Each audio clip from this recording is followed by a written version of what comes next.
ಇನ್ನು ಮಾಜಿ ಪ್ರಧಾನಿ ದೇವೇಗೌಡರು ಒಂದು ದೈತ್ಯ ಶಕ್ತಿ. ಚನ್ನಪಟ್ಟಣದಲ್ಲಿ ಕಾಂಗ್ರೆಸ್ ಅಭ್ಯರ್ಥಿ ಸಿಪಿ ಯೋಗೇಶ್ವರ್ ಅವರು ಹೇಳಿಕೆ ಕೊಟ್ಟಿದ್ದಾರೆ. ಮಾಜಿ ಪ್ರಧಾನಿ ದೇವೇಗೌಡರು ಒಂದು ದೈತ್ಯ ಶಕ್ತಿ.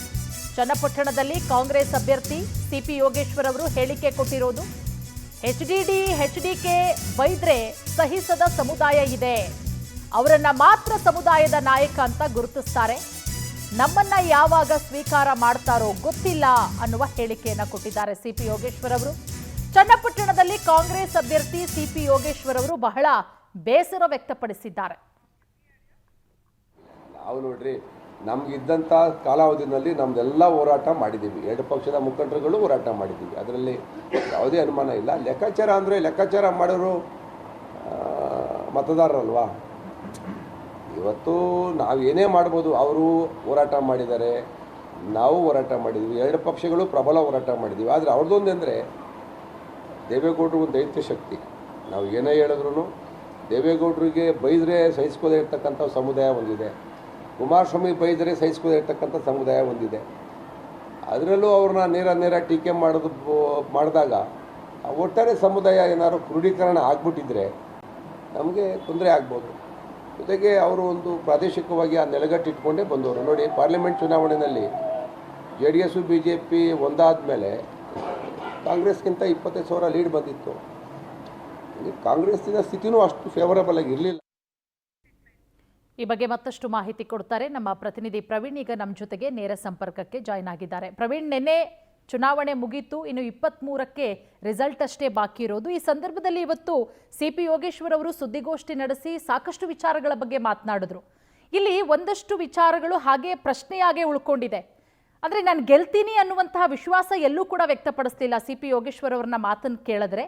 ಸಮಬಲದ ಹೋರಾಟ, ಗೆದ್ರೂ ಕೂಡ ಕೂದಲೆಳೆ ಅಂತರ ಅಂತ ಹೇಳಿ ಒಂದಷ್ಟು ಅಸಮಾಧಾನಗಳನ್ನು ಕೂಡ ವ್ಯಕ್ತಪಡಿಸಿದ್ರು. ಅವರ ಮಾತಿನ ಹಿಂದಿನ ಮರ್ಮವಾದ್ರೂ ಏನಿರಬಹುದು ಅಂತ ಹೇಳಿ ಪ್ರವೀಣ್. ಖಂಡಿತ ಪೂರ್ಣಿಮಾ, ಪ್ರಚಾರದ ವೇಳೆ ಅಂದರೆ ಅಭ್ಯರ್ಥಿಗಳಾಗಿರ್ಬೋದು, ನಾಯಕರುಗಳಾಗಿರ್ಬೋದು ಸಾಕಷ್ಟು ಗೆಲುವಿನ ವಿಶ್ವಾಸವನ್ನು ವ್ಯಕ್ತಪಡಿಸಿದ್ರು. ಆದರೆ ನಿನ್ನೆ ಸಂಜೆ ಮತದಾನ ಮುಗಿದಿದೆ. ಮತದಾನ ಮುಗಿದಂಥ ಬಳಿಕ ಯಾವೊಬ್ಬ ನಾಯಕರು ಕೂಡ ಗೆಲುವಿನ ಬಗ್ಗೆ ಕಾನ್ಫಿಡೆಂಟ್ ಆಗಿ ಹೇಳ್ತಾ ಇಲ್ಲ. ಎಲ್ಲರೂ ಕೂಡ ಅಂದರೆ ಗೆಲ್ತೀವಿ, ಆದರೆ ದೊಡ್ಡ ಮಟ್ಟ ಆಗಿರ್ಬೋದು ಯಾವುದೇ ರೀತಿಯಾದಂಥ ವಿಶ್ವಾಸವನ್ನು ವ್ಯಕ್ತಪಡಿಸ್ತಾ ಇಲ್ಲ. ಇವತ್ತು ಸಿಪಿ ಯೋಗೇಶ್ವರ್ ಕೂಡ ಸುದ್ದಿಗೋಷ್ಠಿ ನಡೆಸುವಂಥ ಸಂದರ್ಭದಲ್ಲಿ ಒಂದಷ್ಟು ವಿಚಾರಗಳನ್ನು ಪ್ರಸ್ತಾಪ ಮಾಡಿರುವಂಥದ್ದು. ಪ್ರಮುಖವಾಗಿ ಜಮೀರ್ ಅಹ್ಮದ್ ಕೊಟ್ಟಂಥ ಒಂದಷ್ಟು ಹೇಳಿಕೆಗಳು ಒಕ್ಕಲಿಗ ಸಮುದಾಯದ ಮತಗಳು ನಮ್ಮನ್ನು ಕೈ ತಪ್ಪಿದೆ, ಹಾಗಾಗಿ ದೊಡ್ಡ ಮಟ್ಟದ ಗೆಲುವಾಗೋದಿಲ್ಲ, ಕೂದಲೆಳೆ ಅಂತರದಲ್ಲಿ ನಾವು ಗೆಲ್ತೀವಿ ಅಂತ ಹೇಳಿರುವಂಥದ್ದು.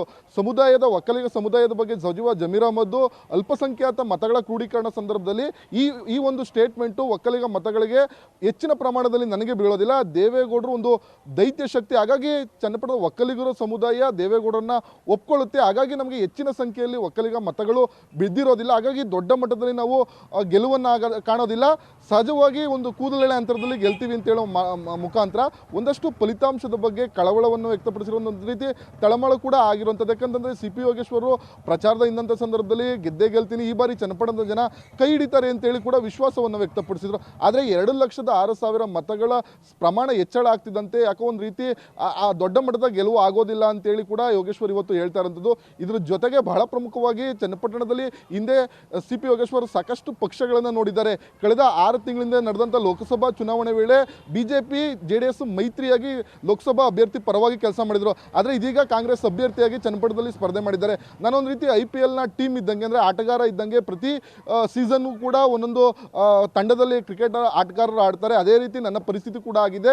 ಹಾಗಾಗಿ ಜನರು ಕೂಡ ಎಷ್ಟರ ಮಟ್ಟಿಗೆ ಒಪ್ಕೊಂಡಿದ್ದಾರೆ ಅಂತ ಹೇಳೋಕ್ಕಾಗ್ತಾ ಇಲ್ಲ. ಯಾಕಂದರೆ ಹಿಂದೆ ಕಾಂಗ್ರೆಸ್ ವಿರುದ್ಧವಾಗಿ ನಾನು ಚುನಾವಣೆಯನ್ನು ಮಾಡಿದೆ, ಸಹಜವಾಗಿ ಕಳೆದ ಒಂದು 15-20 ದಿನಗಳ ಹಿಂದೆ ಪಕ್ಷಕ್ಕೆ ಸೇರ್ಪಡೆಯಾಗಿ ನಾನು ಸ್ಪರ್ಧೆ ಮಾಡೋದ್ರಿಂದ ಅಷ್ಟು ವ್ಯತಿರಿಕ್ತ ಪರಿಣಾಮ, ಅಂದರೆ ದೊಡ್ಡ ಮಟ್ಟದಲ್ಲಿ ಕಾಂಗ್ರೆಸ್ನ ಒಪ್ಪಿದ್ದಾರೆ ಅಂತ ಕೂಡ ಹೇಳೋಕ್ಕಾಗ್ತಾ ಇಲ್ಲ ಅನ್ನೋ ಮಾತುಗಳನ್ನ ಕೂಡ ಹೇಳ್ತಾ ಇರೋಂಥದ್ದು. ಹಾಗಾಗಿ ಚನ್ನಪಟ್ಟಣದ ಈ ಫಲಿತಾಂಶ ಏನಿದೆ, ಯಾರೂ ಕೂಡ ನಿರೀಕ್ಷೆಗೆ ಮೀರಿದಂಥ ಫಲಿತಾಂಶ ಬೀಳುತ್ತಾ ಅಂತೇಳಿ ಹೇಳಲಾಗ್ತಾ ಇರೋಂಥದ್ದು. ಯೋಗೇಶ್ವರ್ ಇವತ್ತು ಕೊಟ್ಟಂಥ ಸ್ಟೇಟ್ಮೆಂಟು ಸಹಜವಾಗಿ ಒಂದಷ್ಟು ಚರ್ಚೆಗಳು ಕೂಡ ಕಾರಣ ಆಗುತ್ತೆ. ಯಾಕಂದರೆ ಸಿಪಿ ಯೋಗೇಶ್ವರು ಬಹಳ ಪ್ರಮುಖವಾಗಿ ಸಾಕಷ್ಟು ಬಾರಿ ನಾನು ಗೆದ್ದೇ ಗೆಲ್ತೀನಿ, ಸಿಂಪತಿ ಕೂಡ ನನಗೆ ಚನ್ನಪಟ್ಟಣದಲ್ಲಿ ಇದೆ ಅಂತ ಹೇಳ್ತಾ ಇದ್ರು. ಆದರೆ ಫಲಿತಾಂಶ ಅಂದರೆ ನಿನ್ನೆ ಮತದಾನ ಮುಗಿದೆ, ಒಂದಷ್ಟು ಲೆಕ್ಕಾಚಾರಗಳನ್ನು ಕೂಡ ಹಾಕಿದ್ದಾರೆ.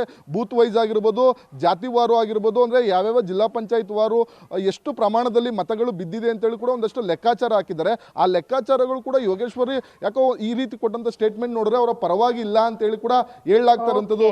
23ರವರೆಗೂ ಕೂಡ ಫಲಿತಾಂಶ ಕಾಯ್ಬೇಕಾಗತ್ತೆ, ಅವತ್ತು ನಮಗೆ ಸ್ಪಷ್ಟವಾಗಿ ಗೊತ್ತಾಗುತ್ತೆ ಅಂತ ಹೇಳ್ತಾ ಇರುವಂಥದ್ದು. ಪೂರ್ಣಿಮಾ. Thank you Praveen.